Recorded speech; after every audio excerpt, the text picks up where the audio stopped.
vamos a orar y vamos a pedir la dirección de nuestro Dios. Oremos. Señor que estás en el cielo, santificado sea tu nombre.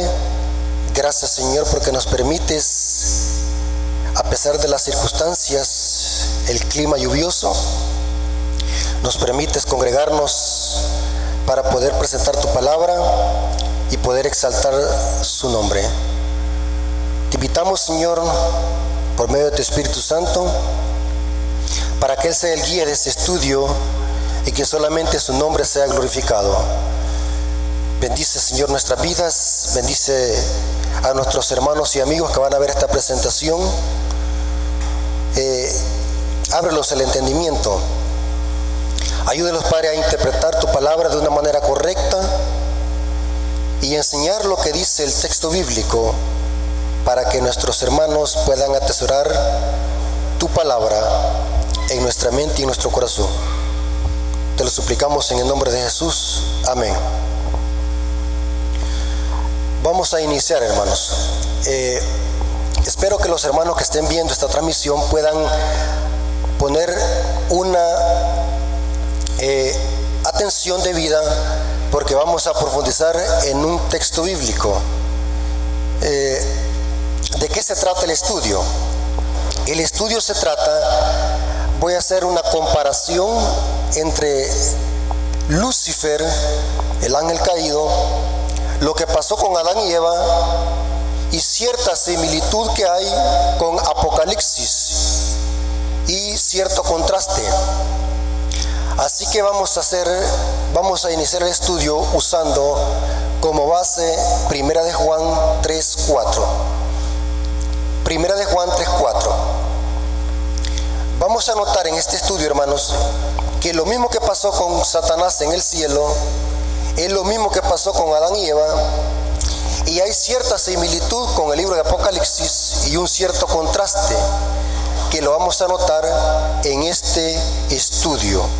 Así que les dije que buscáramos la cita, Primera de Juan 3:4. Primera de Juan 3:4. Noten cómo dice el texto bíblico aquí. Todo aquel que comete pecado infringe también la ley, pues el pecado que es infracción de la ley. Categóricamente el apóstol Juan, inspirado por el Espíritu Santo, nos dice qué es pecado. Y aquí nos dice que pecado es infracción de la ley.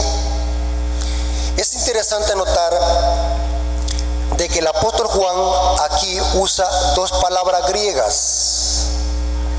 La primera palabra que usa el apóstol Juan para pecado es del griego hamartía. Esta palabra en el idioma griego significa errar al blanco. Eso significa la palabra pecado en el idioma griego, especialmente en este versículo 1 Juan 3:4. La otra palabra que usa el apóstol aquí es anomía, y dice el versículo al final, el pecado es infracción de la ley. Esa palabra infracción es del griego anomía. La palabra griega anomía significa no conformidad con la ley, maldad o infracción de la ley. Depende de la traducción bíblica que esté leyendo. Pero si usted se va a un interlineal griego, va a notar de que son estas mismas palabras que Juan usa: harmatía para pecado y anomía para infracción de la ley. Claramente el apóstol Juan está diciendo que pecado es infracción de la ley. O sea, nadie puede darle otro concepto al pecado que el que está dando la palabra de Dios. Pecado es infracción de la ley, claramente. Pero es interesante notar de que para que haya pecado tiene que haber una desobediencia directa a un mandato divino. En otras palabras, hermanos, sin la violación de un mandato divino no puede existir harmatía ni anomía, que es las dos palabras que se usan en el griego. para referirse a pecado o infracción de la ley. Nadie puede pecar si no hay una violación directa, tanto en pensamiento como en acción, a un mandato expresadamente divino que Dios ha dado. En otras palabras, quien define lo que es pecado no es la iglesia adventista, no es ninguna denominación religiosa, no es ningún pastor, no es ningún teólogo. Quien da la definición de pecado en la Biblia es Dios a través de su santa ley. Violar cualquier mandamiento de la ley de Dios, eso es pecado, porque el pecado es infracción de la ley. Muy importante eso. Hay que tener cuidado con esos términos que ahora se están usando, que pecado es un estado. Eso no cuadra con el contexto bíblico. La Biblia no da otras definiciones al pecado. La Biblia dice que el pecado es infracción de la ley. Violar cualquier mandamiento de la ley, eso es pecado, ya sea en la mente o en acción, porque el pecado primero se piensa en la mente, dijo Jesús, y después se ejecuta en acciones malas. Eso es pecado, claramente. Entonces, si estamos claros con la definición de pecado, vamos a ver entonces quién fue el primer ser que quebrantó la ley, porque pecado es infracción de la ley. El mismo apóstol Juan, ahí en el versículo 8, 1 Juan capítulo 3, versículo 8, y después nos pasamos al versículo 11 y 12, ahí nos dice el mismo apóstol quién fue el primero que quebrantó la ley de Dios. Noten lo que dice 1 Juan capítulo 3, versículo 8, 11, después lo pasamos al 11 y al 12. Noten, el que practica el pecado, ahora en lugar de pecado pongamos infracción de la ley, porque eso significa pecado en la gramática griega. El que practica la infracción de la ley es del diablo, porque el diablo infringe la ley desde el principio. Noten qué interesante. Para esto apareció el Hijo de Dios, para deshacer las obras de ¿quién? Del diablo. Y sigue diciendo, porque este es el mensaje que habéis oído desde el principio. Noten, desde el principio, que nos amemos unos a otros, no como Caín, que era de ¿quién? Del maligno. ¿Quién estaba detrás de Caín? El maligno. Y este mató a su hermano. O sea que Caín también infringió la ley porque mató a su hermano. ¿Y hay un mandamiento que dice no matarás? Sí. Aquí dice que Caín mató a su hermano. ¿Y por qué causa lo mató? Porque sus obras eran malas y las de su hermano ¿qué? Justas. ¿Quién fue el primero que quebrantó la ley? Satanás. Peca desde el principio. Quebrantó la ley, porque pecado es infracción de la ley. Jesucristo lo desenmascaró abiertamente y dijo en San Juan 8:44, noten, San Juan 8:44 dice, esto se lo dijo a los fariseos, vosotros sois de vuestro padre el diablo. O sea, quien estaba usando a los fariseos, ¿quién era? El diablo. Y los deseos de vuestro padre queréis hacer. Él ha sido homicida. ¿Qué significa la palabra homicida? El que mata a su hermano. ¿Hay un mandamiento que dice no matarás? Sí. Él ha sido un homicida desde el principio. Y no ha permanecido en la verdad porque no hay verdad en él. Cuando habla mentira, de suyo habla, porque es mentiroso y padre ¿de qué? De mentira. ¿Qué mandamiento tiene que ver con mentira? No hablarás falso testimonio ¿contra qué? Contra tu prójimo. Pero aquí dice que el diablo peca desde el principio y es un homicida desde el principio. Ahora, muy interesante de que el apóstol Juan claramente revela de que el primero que quebrantó la ley, el primero que infringió la ley y cometió anomía, que no era conformidad con la ley, fue Satanás en el cielo. Peca desde el principio. Ahora, interesante es de que esto lo amplía más el profeta Ezequiel. El profeta Ezequiel, hermanos, en el capítulo 28 de Ezequiel, hace una analogía entre el rey de Tiro y Lucifer. En la primera parte del capítulo se habla al rey de Tiro. Pero en la segunda parte el profeta señala quién era el que estaba usando al rey de Tiro para que actuara de esa manera. Y noten quién estaba usando al rey de Tiro, y era Satanás. Pero quiero que entendamos o leamos el versículo donde vivía Satanás antes de rebelarse contra Dios y quebrantar la ley. Satanás vivía en un lugar específico. ¿Cuál era? Noten lo que dice Ezequiel capítulo 28, versículo 13 al 16. Ezequiel capítulo 28, versículo 13 al 16. Noten. Siempre, hermanos, cuando leamos la Biblia hay que leerla con cuidado. Muchas veces nosotros leemos los versículos muy deprisa, y algunas veces esas palabritas muy pequeñitas tienen gran significado y que nos ayuda a entender el texto bíblico. Noten cómo dice Ezequiel capítulo 28, versículo 13 y el 16.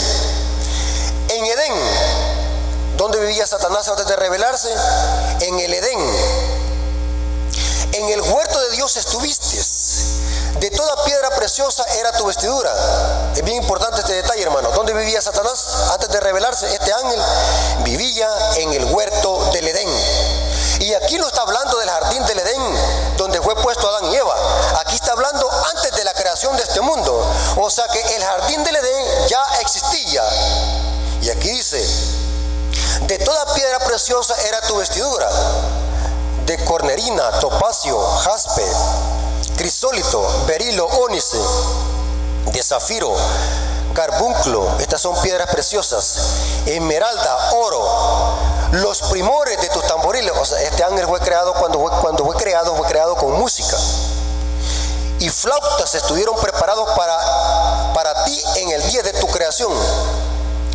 Tú, querubín grande protector. Es imposible que Dios le esté diciendo al rey de Tiro querubín. El rey de Tiro no era ningún querubín. Aquí claramente se está revelando que el que estaba usando al rey de Tiro es el Lucifer, el ángel caído. Tú, querubín grande protector, yo te puse en el santo monte de Dios. Allí estuviste. En medio de las piedras de fuego te paseabas. Perfecto eras en todos tus caminos. Era un ángel perfecto y hermoso.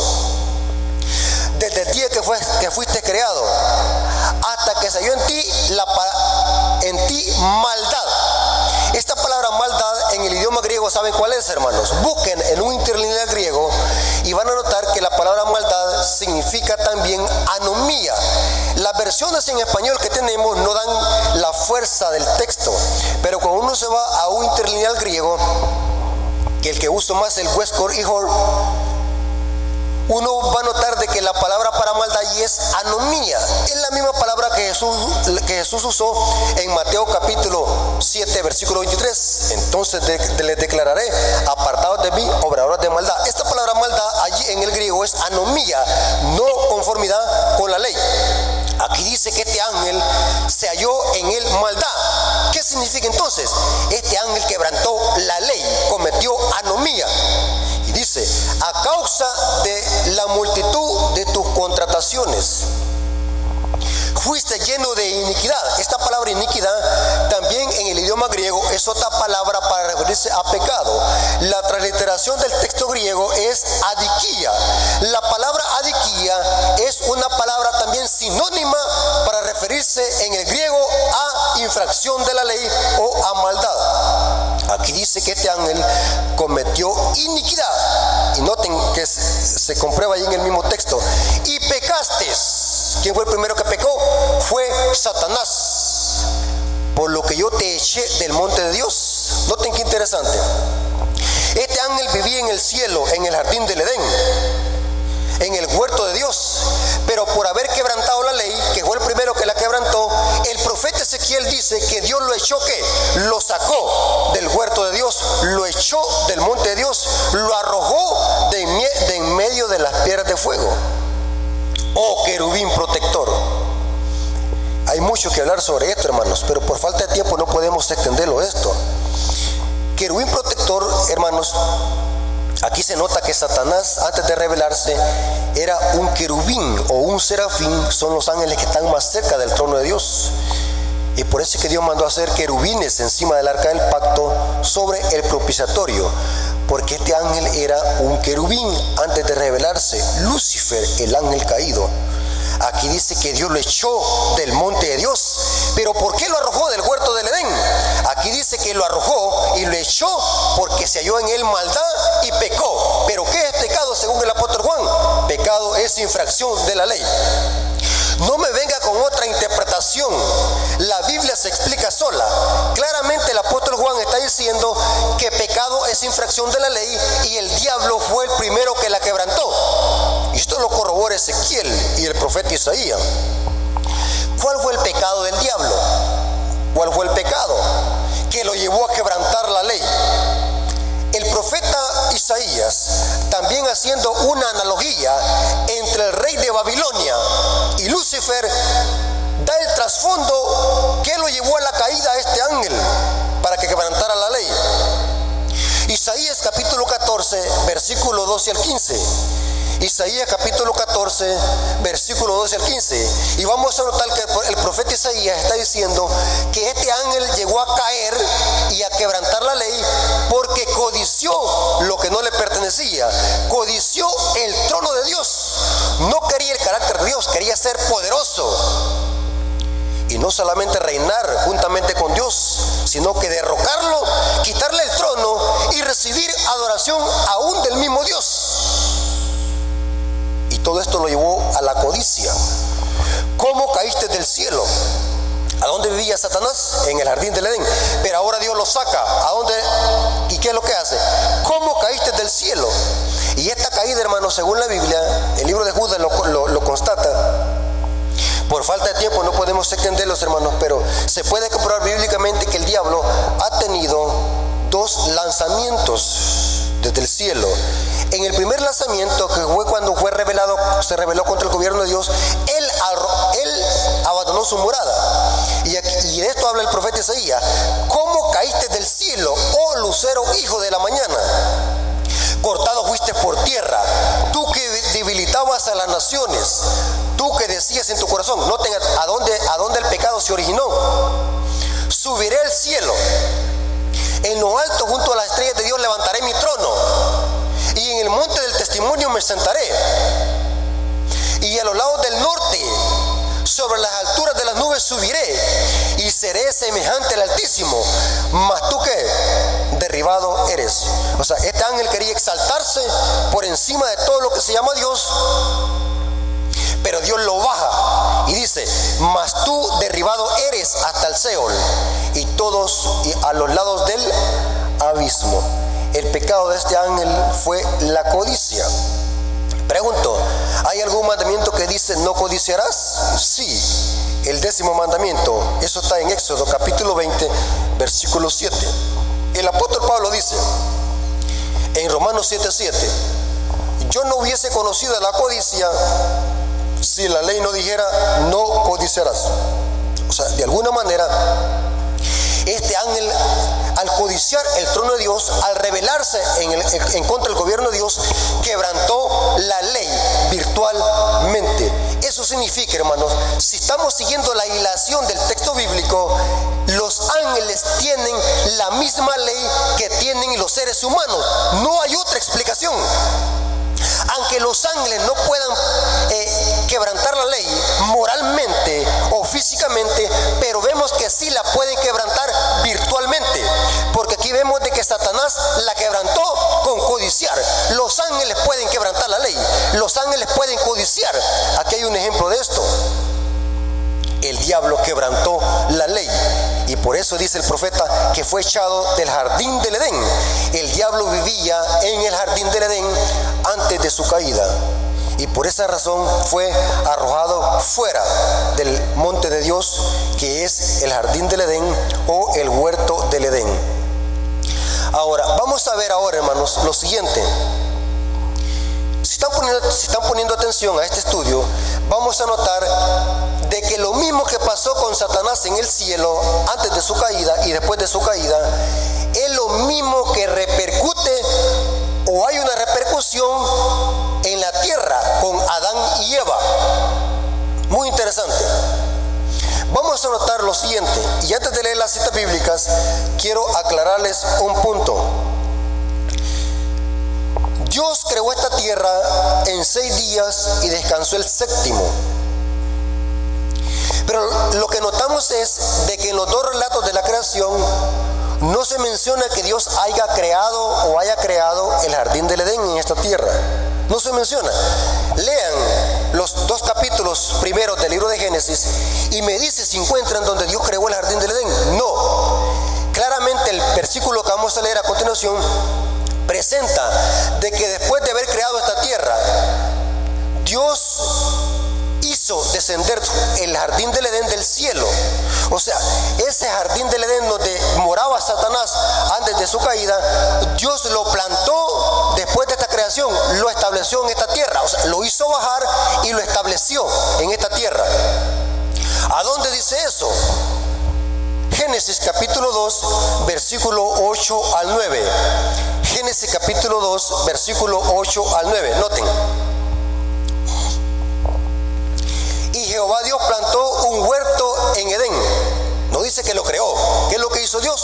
Lo plantó. Y vamos a ver, vamos a profundizar en este texto, en otras citas bíblicas, y lo vamos a ir hasta Apocalipsis, y vamos a notar de que este jardín del Edén había descendido, era como un pedacito del cielo que había descendido a esta tierra, y fue plantado en esta tierra. Y dice, y Jehová Dios plantó un huerto del Edén al oriente, y puso allí al hombre que había formado. Noten qué interesante. ¿A dónde lo puso Dios? En el huerto del Edén. Y Jehová Dios hizo nacer de la tierra todo árbol delicioso a la vista y bueno para comer. Pero noten qué más había allí, en medio del huerto. En medio del huerto habían 2 árboles especiales. ¿Cuáles eran estos 2 árboles? También el árbol de la vida, en medio del huerto, y el árbol de la ciencia, el bien y el mal. ¿A dónde estaban estos 2 árboles? En medio del huerto que Dios plantó. Y en ese huerto iba a tener que vivir Adán y Eva y tenían que cuidarlo. Muy interesante.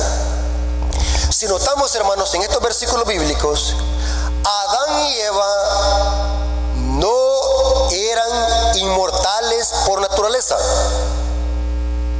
Porque Dios aquí dice que había colocado el árbol de la vida.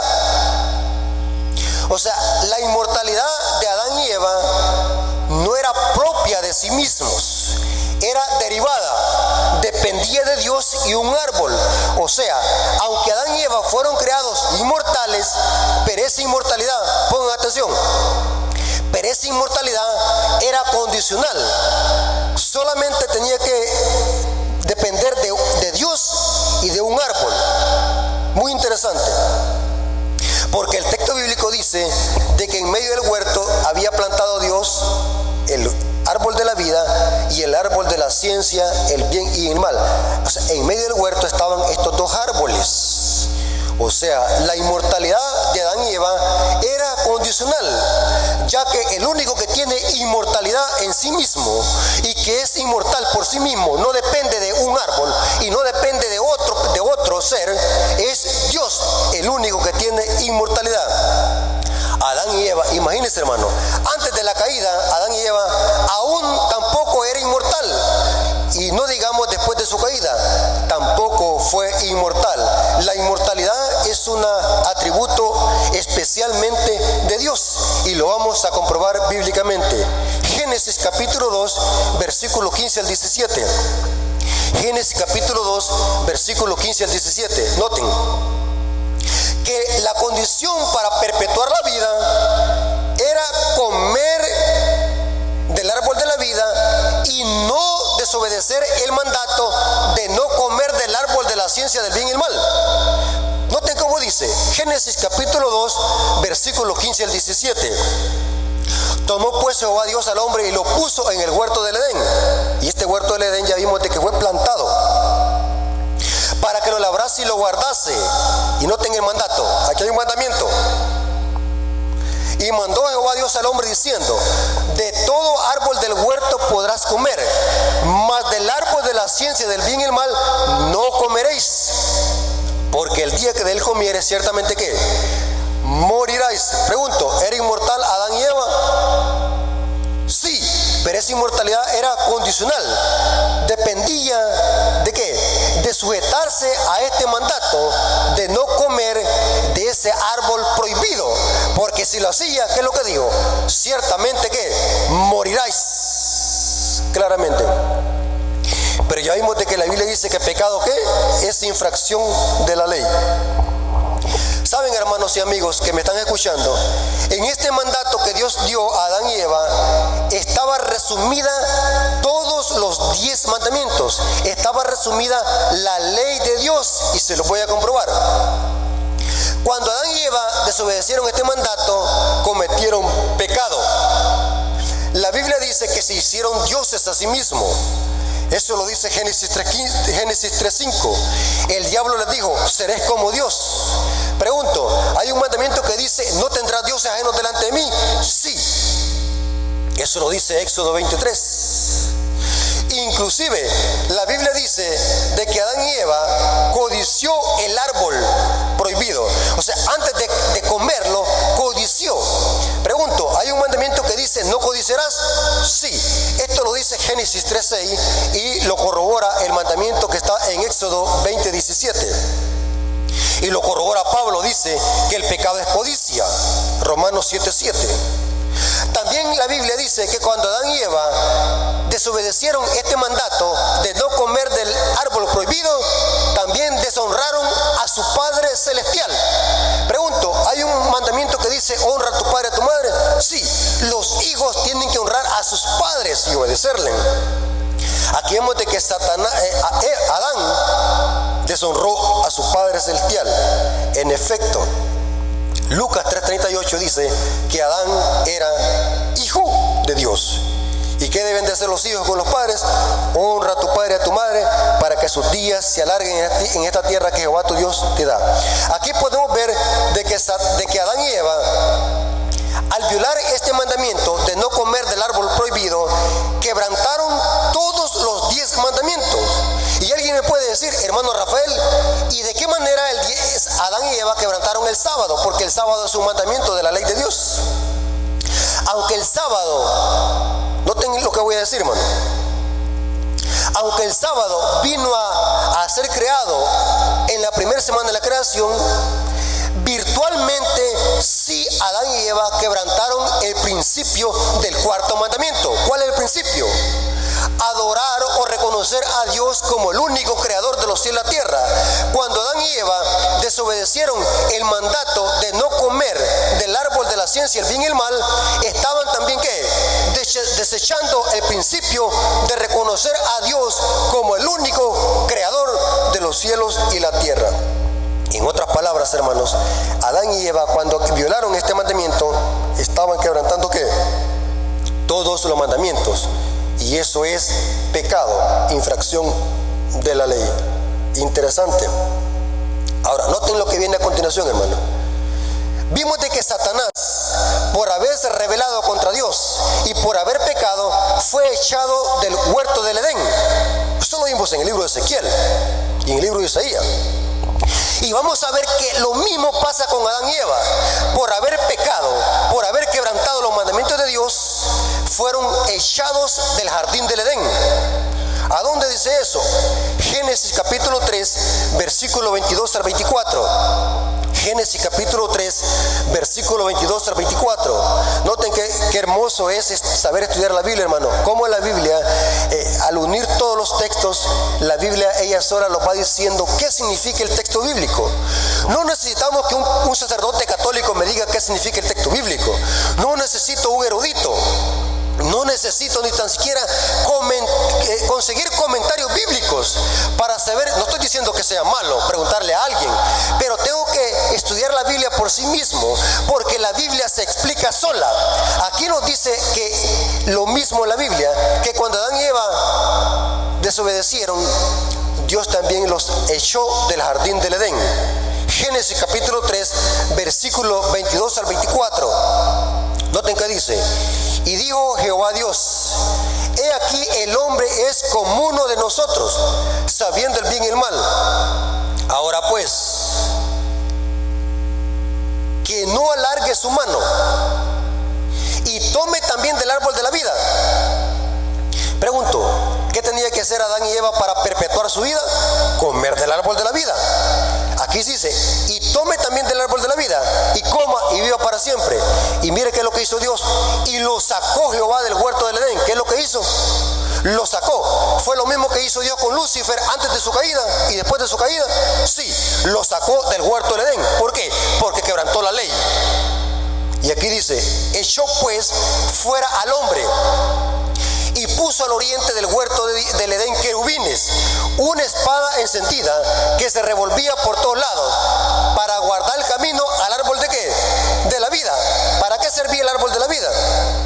Para perpetuar la vida. Eso significa que Adán y Eva no habían sido creados inmortales por naturaleza, porque entonces ¿de qué hubiese valido que Dios le hubiese prohibido el ingreso otra vez al árbol de la vida si eran inmortales? La inmortalidad no era propia de Adán y Eva, la inmortalidad era derivada, dependía de Dios y de comer del árbol de la vida. Claramente dice aquí el texto bíblico, Dios los sacó del jardín del Edén. Lo mismo que hizo con Lucifer en el cielo, en el jardín del Edén. Voy a dar dos citas de Elena de White para que vean cómo Elena de White armoniza perfectamente con el texto bíblico. Conflicto de los siglos, página 523, párrafo 4. Conflicto de los siglos, página 523, párrafo 4. Noten. Si el hombre después de su caída se le hubiese permitido tener acceso al árbol de la vida, habría vivido ¿qué? Para siempre. Y así el pecado habría sido inmortalizado. Tremendo. Pero un querubín y una espada que arroja llamas guardaban el camino del árbol de la vida. Y a ningún miembro de la familia de Adán le ha sido permitido salvar esta raya y participar de esa fruta de la vida. Nadie. Y saben algo, hermanos y amigos que me están escuchando a través del internet, por eso que el ser humano muere, porque no tenemos acceso al árbol de la vida. El árbol de la vida era como una energía que iba a recargar nuestra energía constitucional, o sea, nuestro cuerpo constitucional. Eso iba a ser con Adán y Eva, para inmortalizarlos. Y aquí dice la cita, que a nadie se hará permitido desde la caída de Adán y Eva comer de ese fruto. Por consiguiente, no hay ni aún un solo pecador inmortal. No hay nadie inmortal. ¿Cómo es eso que las iglesias protestantes están predicando la falsa doctrina de la inmortalidad del alma?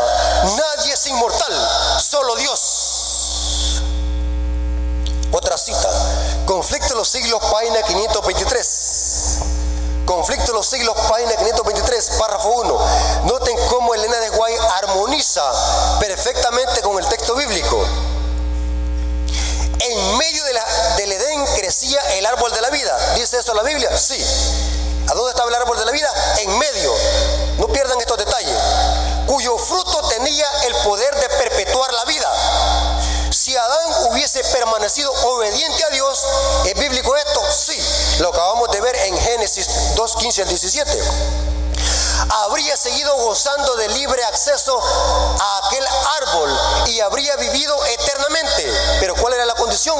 Obediencia al mandamiento de Dios. Pero en cuanto hubo pecado, quedó privado de comer del árbol de la vida y sujeto a la muerte. La sentencia divina: polvo eres y al polvo volverás.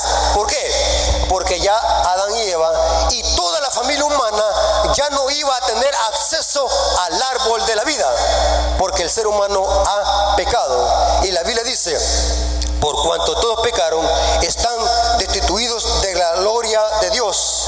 Eso lo dice Romanos 5:12. De Adán heredamos la muerte y una naturaleza pecaminosa.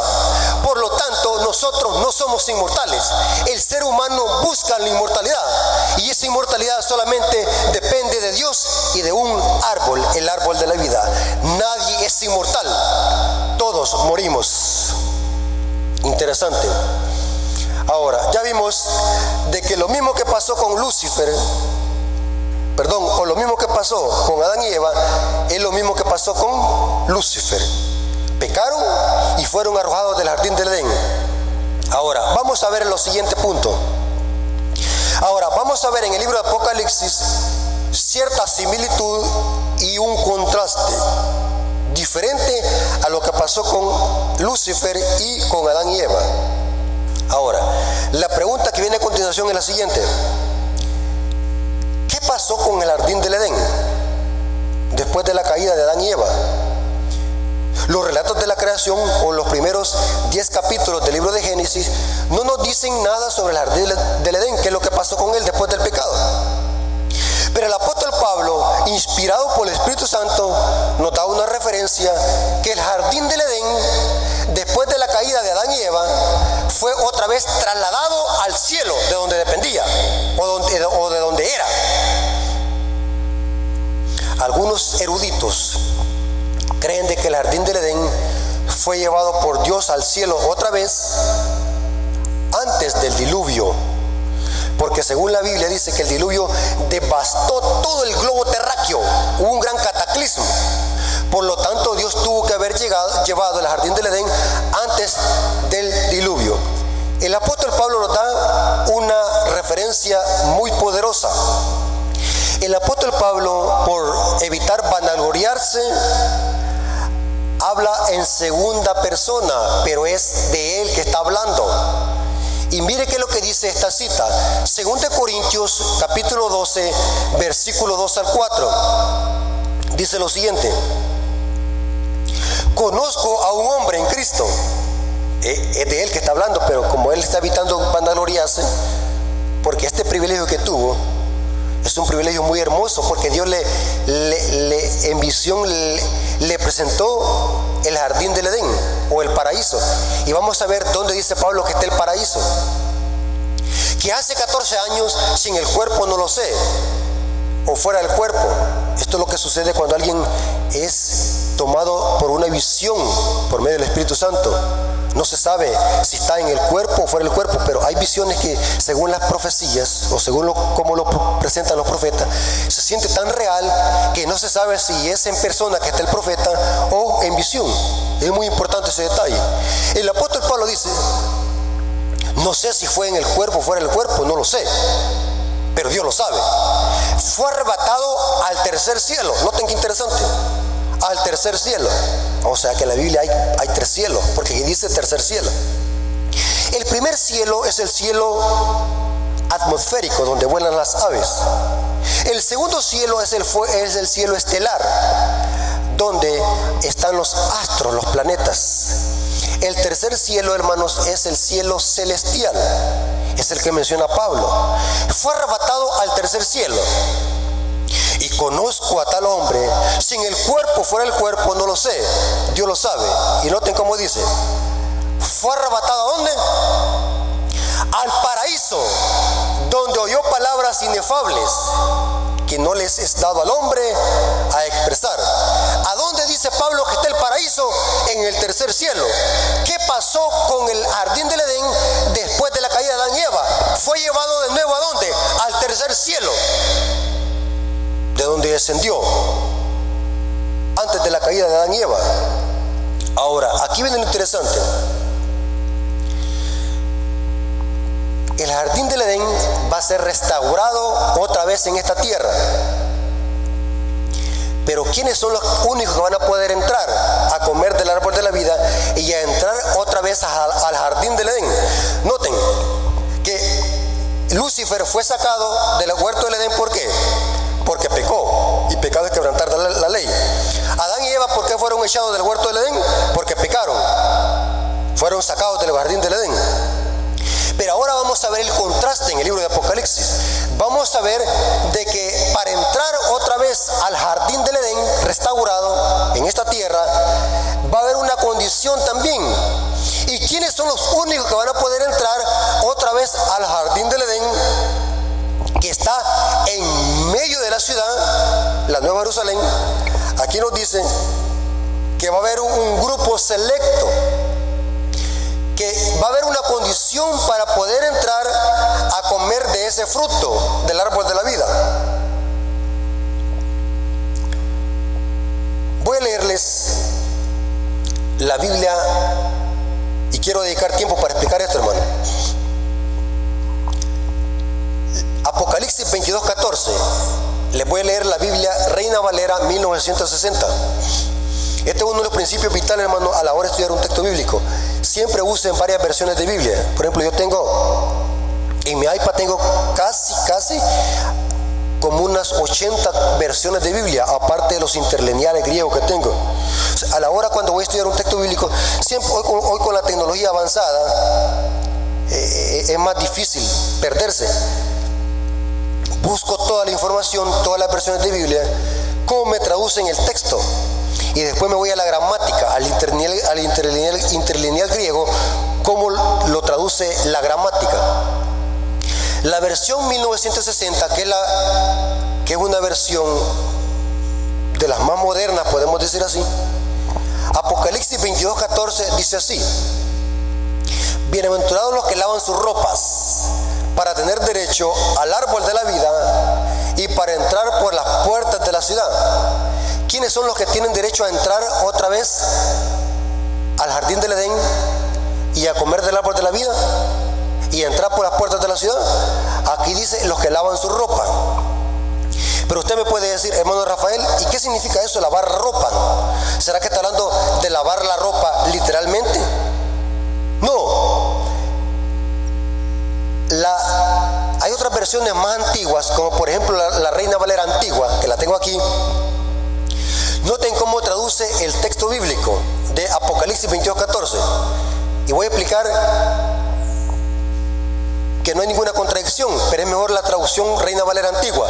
Noten cómo lo traduce la Reina Valera antigua, Apocalipsis 22:14. Noten: bienaventurados los que guardan sus mandamientos. ¿Qué significa lavar la ropa? Guardar los mandamientos, para que su potencia sea en el árbol de la vida y entre por la puerta ¿qué? De la ciudad. Noten qué interesante el contraste. Adán y Eva y Lucifer fueron arrojados del jardín del Edén porque desobedecieron los mandatos de Dios, y eso es pecado, infracción de la ley.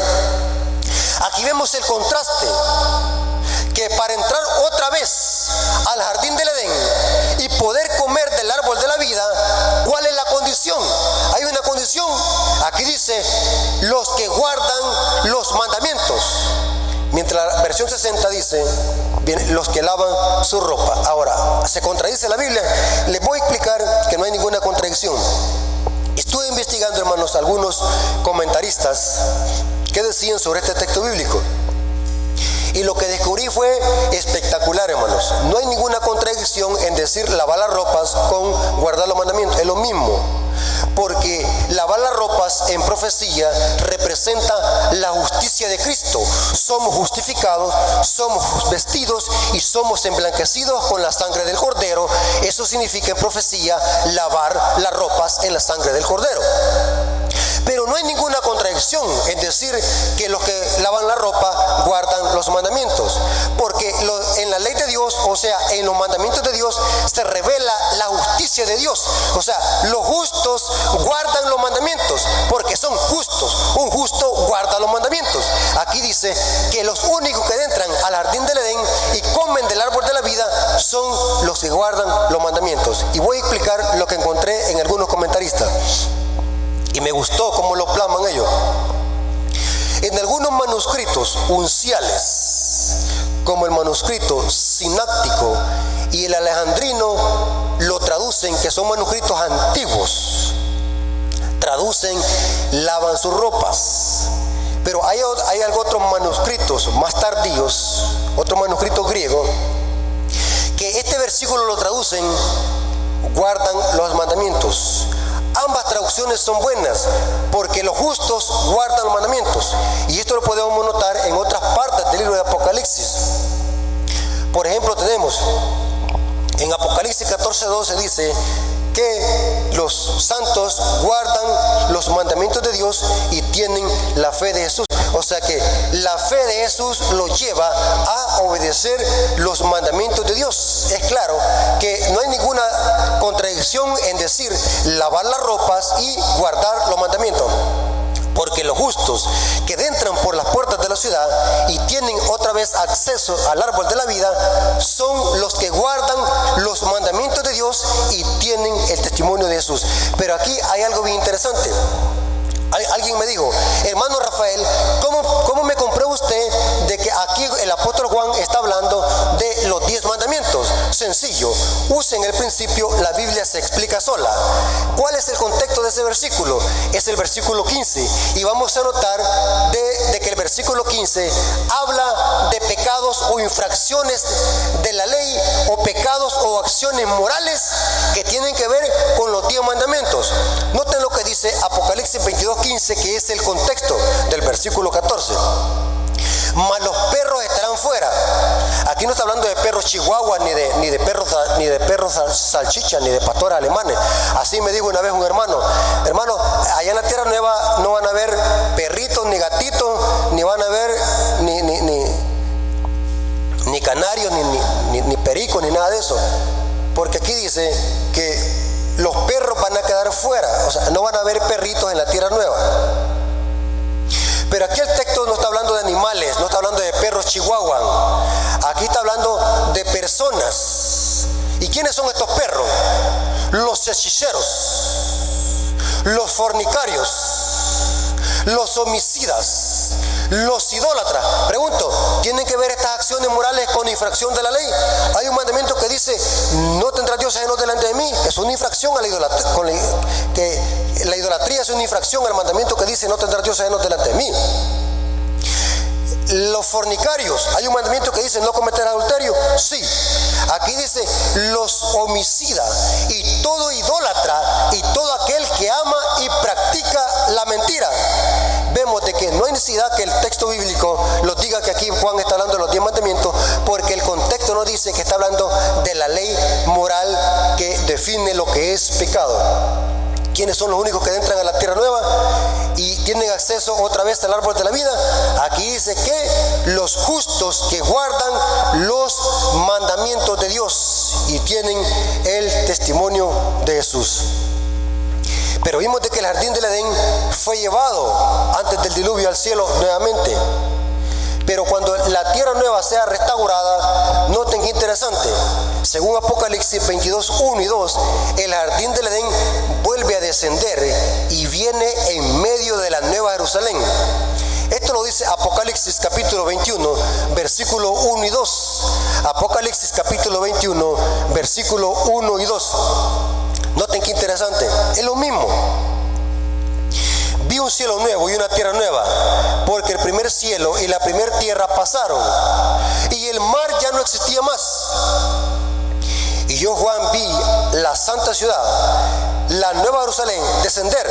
¿De dónde desciende la nueva Jerusalén? Del cielo, nuevamente a la tierra. Esto después de los 1000 años. Y sigue diciendo: descender del cielo de Dios, dispuesta como una esposa ataviada para su marido. ¿De dónde desciende la nueva Jerusalén? Del cielo, como una esposa ataviada para su marido. Pero aquí hay algo muy interesante. ¿A dónde estaba el jardín del Edén? Según Génesis capítulo 2, versículo 8 y 9, en el huerto. Ahora, mire la promesa que se da a una de las iglesias en Apocalipsis. Y esta iglesia es: si los que vencen, se les va a dar el privilegio de comer del árbol de la vida. Pero miren dónde está también el árbol de la vida.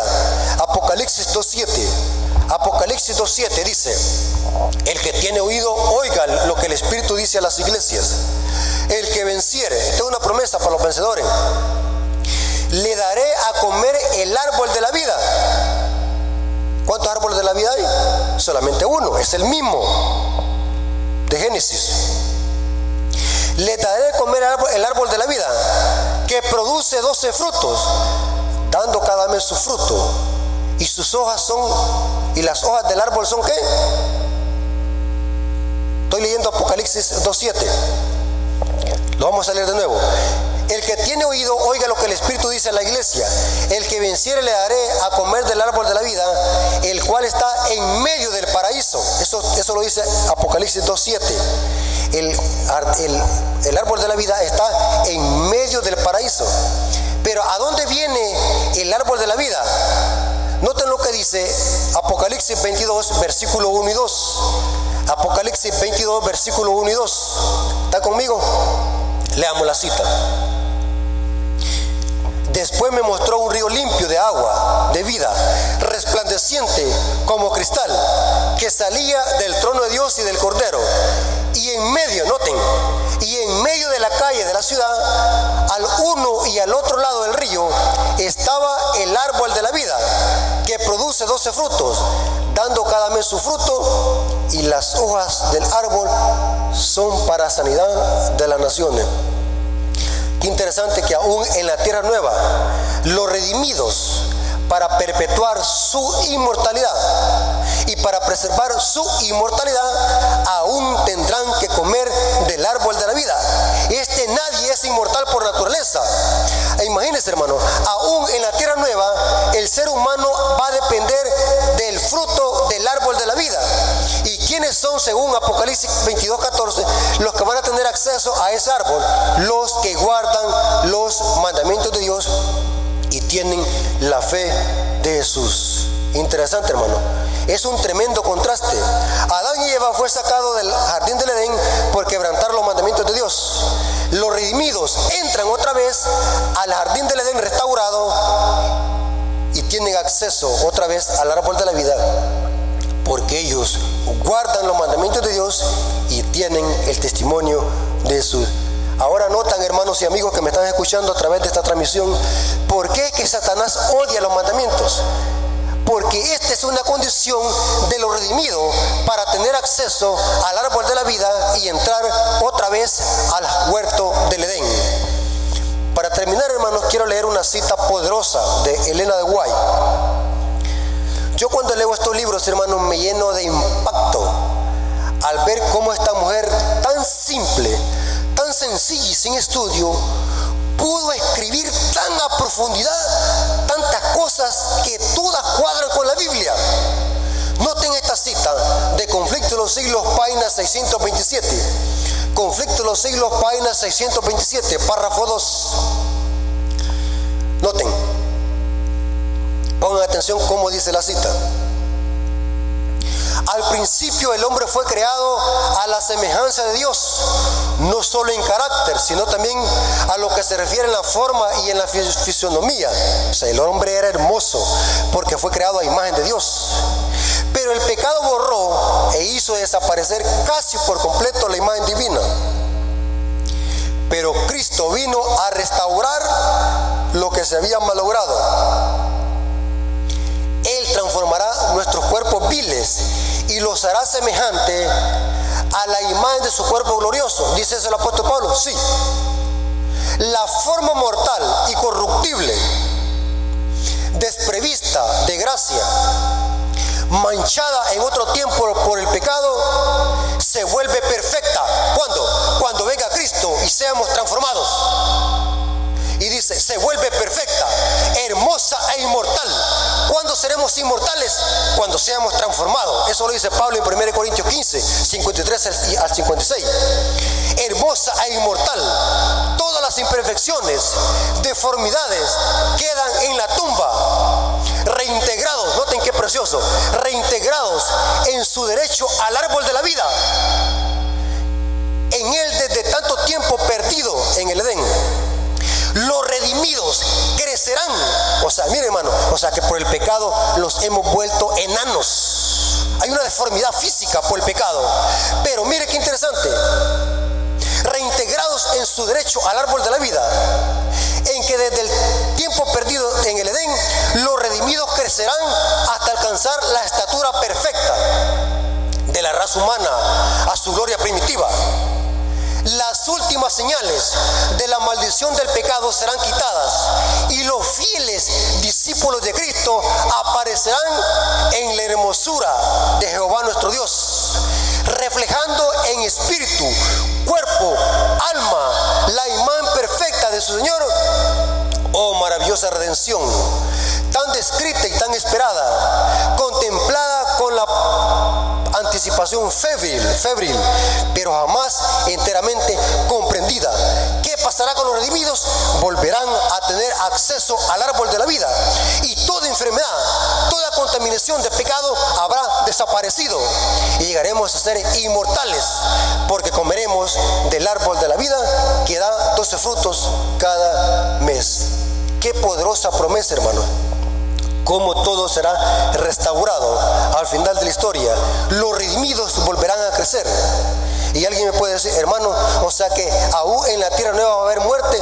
No. Apocalipsis 21, versículo 3 dice que no habrá muerte, ni dolor, ni llanto, porque los redimidos tendrán acceso cada mes al árbol y al fruto y aún a las hojas. El texto bíblico dice que las hojas del árbol son para sanidad de las naciones. Los redimidos tendrán que comer de ese árbol para preservar la vida, y las hojas serán como un antídoto contra las enfermedades. Hermano, qué poderoso tema, qué poderoso lo que dice la palabra de Dios. Aún Adán y Eva, antes de su caída, no eran inmortales, su inmortalidad era condicional. Aún, hermanos, y después de los redimidos, cuando sean restaurados en su gloria primitiva, aún tendrán que comer del árbol de la vida para preservar su vida y perpetuarla y no enfermarse, como dice el texto bíblico. Qué preciosa promesa para los redimidos. Hermanos, vale la pena perseverar hasta el final. Los hijos de Dios no son inmortales. Los hijos de Dios buscan la inmortalidad, y esa inmortalidad solamente se encuentra en Jesús y en un árbol. Hermanos, hoy entendemos claramente por qué es que nosotros nos enfermamos, por qué es que nosotros morimos.